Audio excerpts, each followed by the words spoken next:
Love gives people space to live their life the way they need to live their life, not necessarily the way you would live their life. They may need different experiences to grow as soul, and you don't know what that is. They may need the hardships. They may need what you don't need, because we're all different. We're all unique. This is A Joyful Rebellion, the podcast that explores that moment you realize the life and success you worked so hard to create didn't come with all the fulfillment you thought it would. I'm your host, James Walters, and I want you to be the author of your own story. Each week, I connect with people who inspire bold answers to the question, what do I do now to create a life I love? If you're ready to start answering that question for yourself, you're in the right place. So let's start a joyful rebellion.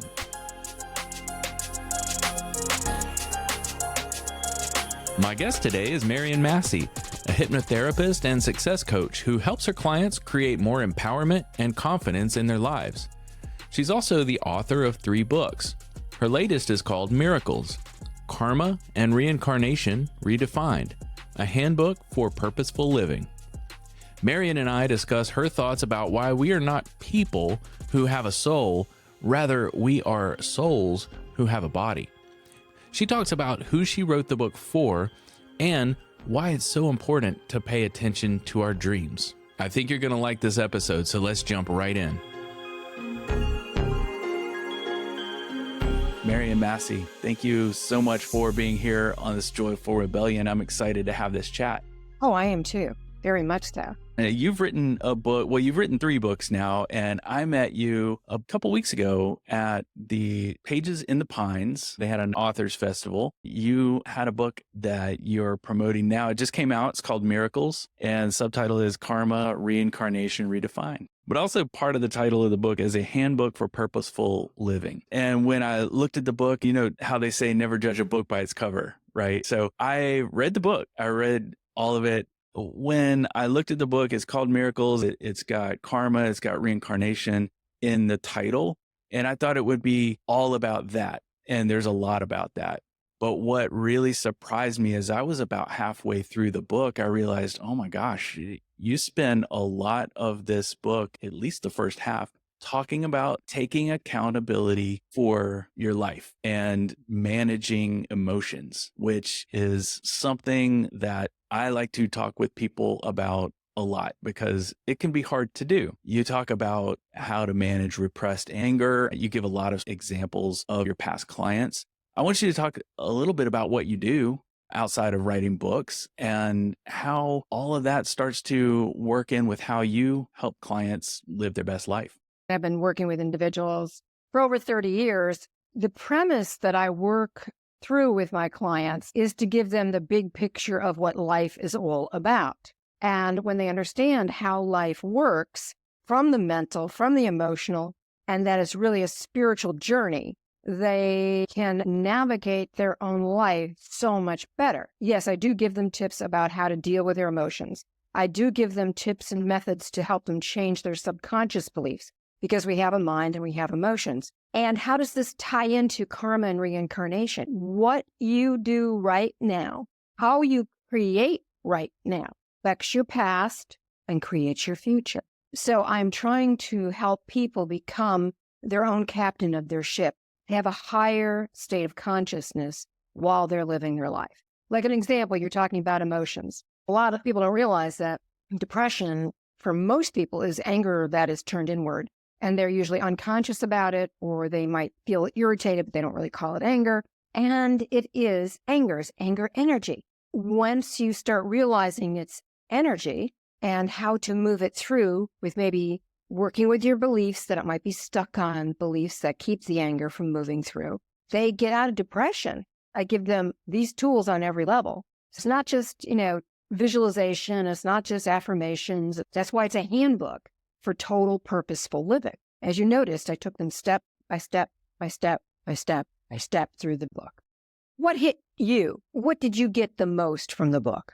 I got, and tell me if I'm wrong, but I got the impression from the book, which is why I was so excited to start the conversation with the thing about the emotions and sort of unblocking those. But it sounded like everything else that happened in the book with understanding the karma, understanding how it works, understanding how that works into the reincarnation piece of it, seems like none of those things really go the way you might want them to until you do the first, which is what you just described. You do one step, then you do the next step, then the other things are allowed to flow a little bit more. Not necessarily. Okay. Life is not linear. Right. Wrote in a linear way so people could understand it. And usually people will understand their thoughts first. Then the thing that people try to avoid the most is feelings. And what people kind of on the periphery understand is, spirit out there.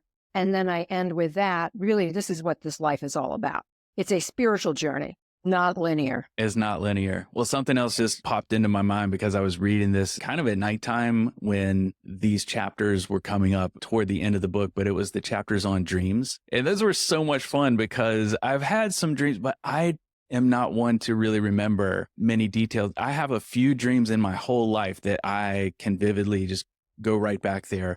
But most of my dreams, I will maybe wake up in the middle of the night and kind of like, that was weird. And I should remember that. And then I don't, which is why in your book, you suggest keeping a journal handy. Then the whole deja vu piece, because you give several stories and examples, and I don't want to jump ahead of where the train's headed here, but you give several examples in the book of people who walked into a place or walked into a room or in a city and said, wow, I've been here before. And I know I've had that experience. A lot of people have had that experience, but to kind of explain what could be going on under the surface. My own personal story, I relate that I was moving from upstate New York to Atlanta, knew nobody. I was, a dumb 18-year-old, didn't even have a job, and got into my little Corvair and I'd never been to Georgia. I picked Georgia because I hate snow, I hate cold. It was like the upcoming place. And I really didn't know anything about it. But, you're 18. What do you know? So I get in my car and I'm alone in the car. And as I cross the border of Georgia, I start to sob uncontrollably. And it's like I said out loud, I've come home. And I'm looking around. I'm going, wow, what just happened? I didn't realize it at the time. I do know since then that your true self is soul. And I had lived in Georgia before. And obviously I had a really cool life there because it was a real, like, wow, I'm kind of coming home. Good to get back, it sounds like. Deja vu can definitely indicate, in my belief system anyway, reincarnation, that, you have affinity for different places, different things. You have these kids that are born with such talent. There's an Instagram with this kid that's in diapers, probably 6 months old, that is purposely playing the piano better than I ever could. 6 months. You cannot tell me that's not reincarnation. Yeah, how's he even reach the keys? They've got that little chubby toddler fingers and everything. Something I do on this podcast, no matter who the guest is or really what the subject matter is, I've talked to financial planners on the podcast about this. I've talked to life coaches, just people who come from varying backgrounds, but we talk a lot about family programming. You were raised with a certain belief system in your youth, and you call yourself a seeker. You explored Buddhism. You have explored a lot of different questions related to finding your own answers when it comes to spirituality. My question was, when you have a client who comes to you and they have a fairly rigid view of the spiritual world, maybe they were raised Southern Baptist and that's what they're sticking with. How do you help that person connect with their spiritual side if they feel like they already have all the answers to what spirituality is all about? Most people don't understand this, but all paths are part of God's plan.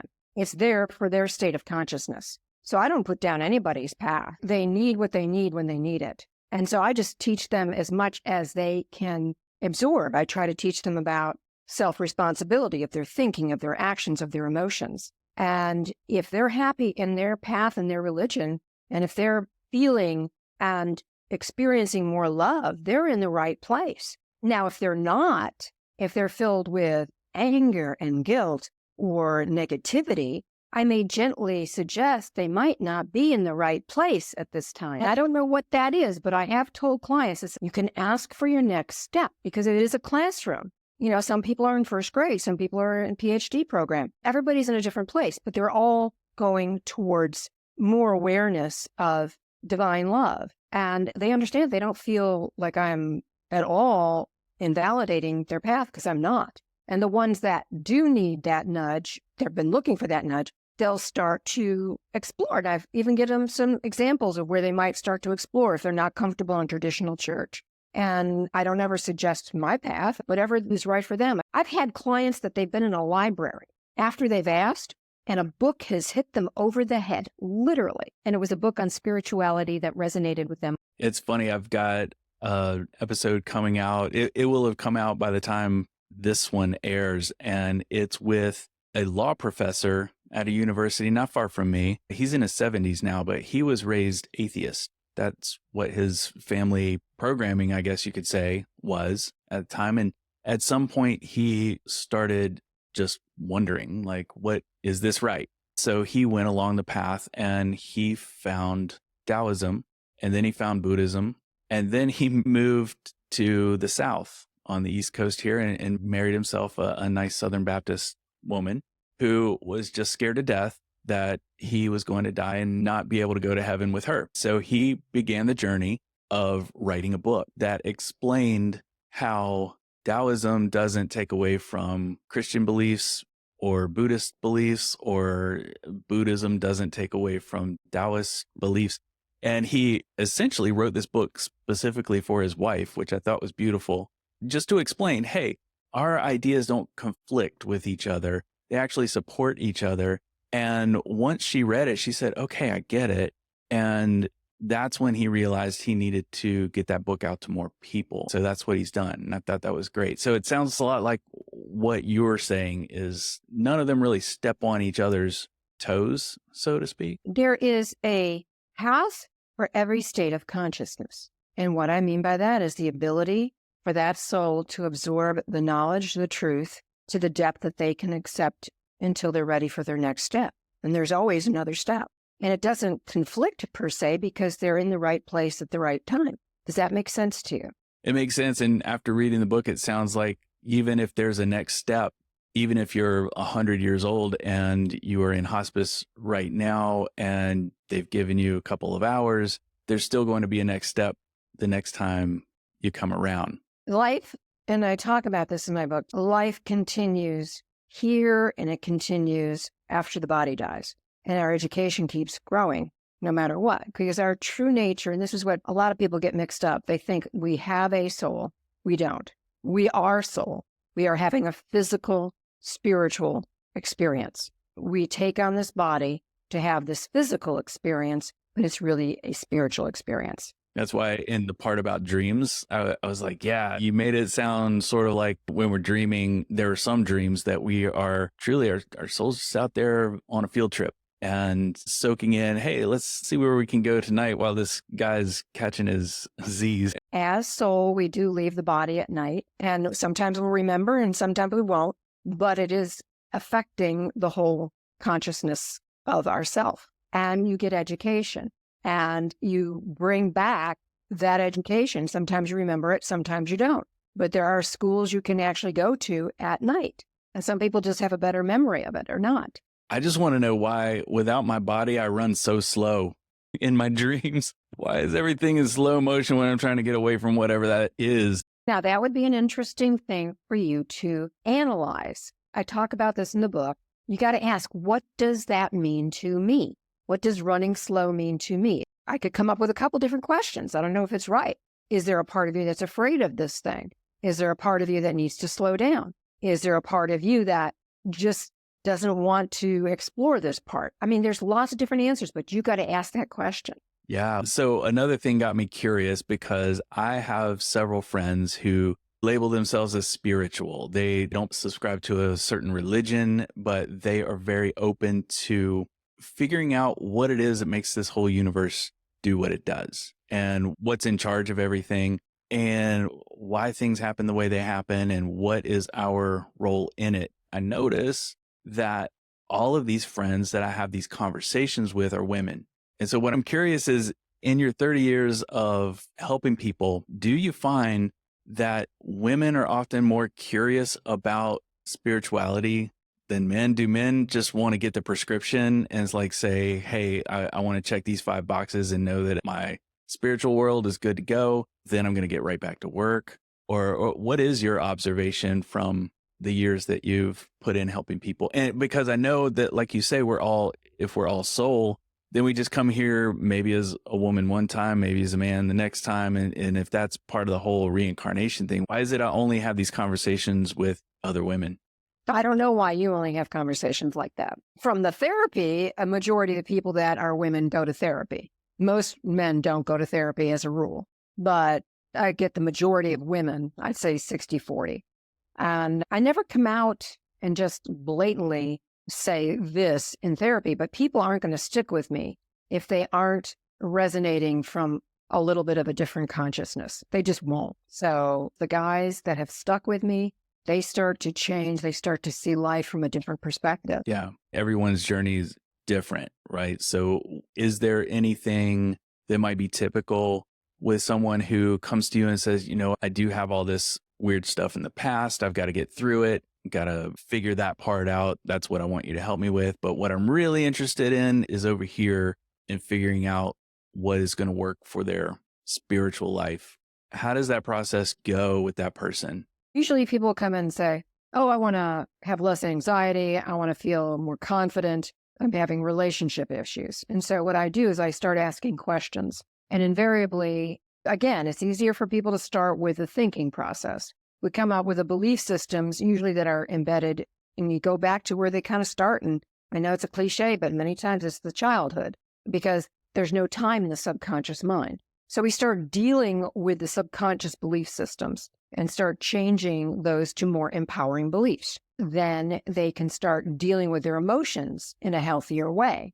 Interject that life is cause and effect, that you create from your thinking and from your actions. That's how it works. So to get the most from this life, if you come from that state of consciousness, you can make better actions and you can create better effects. You even say it in the book. The word karma, I think, can throw people off because they think it's a specific thing. And they're like, oh my gosh, karma, you're talking about that Eastern philosophy stuff. But really, karma, as you put it, is cause and effect. What's it? Plain and simple. Plain and simple. It's physics. It's cause and effect. What you do creates right here, right now. And there's several reasons I created that title, or actually Spirit guided me to have that title. If I just had miracles, it would have appealed to, I think, just Christian belief. And it's not just for Christians. It is for everybody. So I definitely see a surge in people wanting to understand about past lives. So I put reincarnation. You can't have reincarnation without karma. Writing the book, I'm going, oh my God, but it's a handbook. So that's how this big title came out. That's just the way it is sometimes because you want to make sure you're connecting with the right people. And Right. books, sometimes you only get a couple of seconds of a glance and people want to figure out what it's about. So that's why I'm curious. This is your third book now. Have you gotten any pushback from folks who maybe had a more rigid view of whatever their philosophy is, like a more religious view, and said, whoa, I get miracles happen. I've seen miracles. Miracles are great. Jesus does miracles. And then the karma, I get it. You've explained that it's just cause and effect. So that's a fancy word for cause and effect. I get that. But now you're talking about reincarnation and I have to throw my hands up. Have you gotten that? Sure. I mean, when I first started you'll love this, when I first started as a hypnotherapist in the Deep South, Oh, Lord. there wasn't really anybody doing life coaching or hypnotherapy. There was no internet per se, so I went out and did a lot of lectures. I would have people stand up and go, you are the witch. And I was like, okay, everybody's going to have their own beliefs. I'm not going to try to make anybody believe anything. So they have pushback. I am there for people who are ready to hear what I have to say. I am there and how it can help them. And that's how I've always approached my therapy. It's how I've always approached my books. The only thing I can give is my own examples. I've lived my whole life from the spiritual perspective. I mean, I left home at 15 and I had nobody. I had no one to talk to, and I still stayed in school. And the only thing that guided me was my inner guidance from spirit. And that was it. And that started at a really young age. Yeah, I believed in reincarnation a long, long time ago, like I was 7. And I just knew it. I just kind of heard, life is continuous. And I was like, oh, yeah, okay. And I was a little brat one time, but like when you're a teenage girl, you're a little brat. Before I ran away from home, I was talking to my mom, and I'm the youngest of 8. And I said, "Why did you have so many kids?" I said, "You didn't know how to deal with all these kids." And she goes, "Well, if I didn't have you, you wouldn't be here." I'm 14. Yes, I would. I'd be in a different family. And her brain just exploded. She couldn't say another word after that. I totally knew about reincarnation. How does the conversation start? Like you said, people don't tend to come to you looking for spiritual answers. They come to you because they have real people problems. That's another reason I wrote the book, because it is about how do I navigate real problems right here, right now, but from a higher viewpoint that is going to help me see above it, not create negative karma, to create more love, but answer real problems. I actually used spiritual practice, and I didn't do it to let go of bulimia. I just did it because I was so depressed. That was the only way I could feel like I was a normal person. And then the bulimia just went away. So I give examples like this throughout the book of real life problems, real life issues that when you connect with spirit, you have more of a fast track to, ooh, okay, this is going to cause me problems. This won't cause me problems. I can get above it over here. You talk about really the only two forces that are in the universe are love and power. And if you do things in pursuit of love, then you're creating one type of karma. If you're doing things in pursuit of power, then you're pursuing a different kind. And then you always at some point have to like work through that or work it out. But it sounds like there's no point of which you have to atone for it or make up for it. It continues. And sometimes you have to come back and relearn things that you didn't learn the first time around. But it sounds like those are the two forces. Can you talk a little bit about how you came to that understanding about those being the two forces that move everything? Well, it's so subtle, power. It can be so subtle. I talk about this, write about it a little bit. When you think about power, you think about maybe some evil men trying to control you or whatever, but it's how many times during the day that you want to push your viewpoint on somebody else, that you're attached to your viewpoint so that somebody must do it because it's coming from the ego. And you got to have ego here and to live in this body. But is it being driven by power or is it driven by love? And to me, love is always uplifting. So healthy boundaries, you're not a doormat with love. Healthy boundaries are part of that. And it's not that you're trying to stomp anybody else out with healthy boundaries. You're just saying, well, no, this isn't right for me. You go do what you need to do. For me, power and it's constant learning. It gets constantly more and more refined. It's not as obvious. So that's what I've learned over the years, that it is either the two, either coming from power or you're coming from love. And it's not always easy to discern. Speaking of which, you reminded me, and now I'm curious. You gave a story, personal story in the book. Is Mark still drinking those Mountain Dews in the morning? No, he's got his own stuff. He'll drink the power drinks during the day. I'm like, oh my God, it would kill me. Yeah, but those are a problem for me. I had to stop. But no, they're all the tongue-in-cheek story in the book, but it's true. It's like, what? You drink a Mountain Dew for the morning? Yeah. And you wanted to insert your feelings on that. And then you had to realize, oh, wait, I need to. Yeah. Is it coming from, that's what I'm talking about, the subtlety. Is it coming from power? Is it coming from love? Yeah. Love gives people space to live their life the way they need to live their life. Not necessarily the way you would live their life, but they may need different experiences to grow as soul. And you don't know what that is. They may need the hardships. They may need, what you don't need. Because we're all different. We're all unique. Yeah. If someone is listening to this and they're thinking, okay, I've got some stuff I need to work out, I should maybe talk to Marian, get her book. How can they get your book and how can they get in touch with you? Well, they can get my book right on Amazon. And then now it's on audio too. So I know a lot of people don't like to read, but it's audio. So this is great. And they can reach me by Marian@MarianMassie.com. Okay. And I now have a YouTube channel. My YouTube station is Marian Massie. Okay. Marian, like Maid Marian, and Massie, Massie. So Instagram, same thing, and all that. Yeah. Well, I really enjoyed reading your book. Is there anything in the book you want to talk about that we haven't covered? Yes. And it doesn't matter what path you're on. It's the word hue. It's an ancient name for God. It's a mantra, and you say it on the out breath or silently, but on the out breath, it's like a tuning fork that tunes you to a higher vibration, to the Holy Spirit or whatever word you want to use, instead of being connected to a lower vibration, and it's feeding you every day. So you constantly start to lift your awareness up. And it's something I do every day. And there's even a Hue app, HU, that is free. But working with sound, because spirit communicates to us through light and sound. And this is the way that you can talk and listen at the same time. I'm glad you mentioned that, because you do talk a good bit in the book about meditation. I meditate every day. I do the silent meditation that puts you to sleep, which I don't disagree with that. So it might be interesting to try something a little bit different. I've found if I do try a meditation with a mantra, it's much easier to stay focused. And when I say stay focused, just keep my mind blank, because I've heard that the mind can't really hold two thoughts at the same time. It's even more than that. And that's exactly why I started it. Years and years ago, when I tried to do silent meditation, Yeah. it was out like a light. When I learned about, mantras through Buddhism, I could stay awake for that.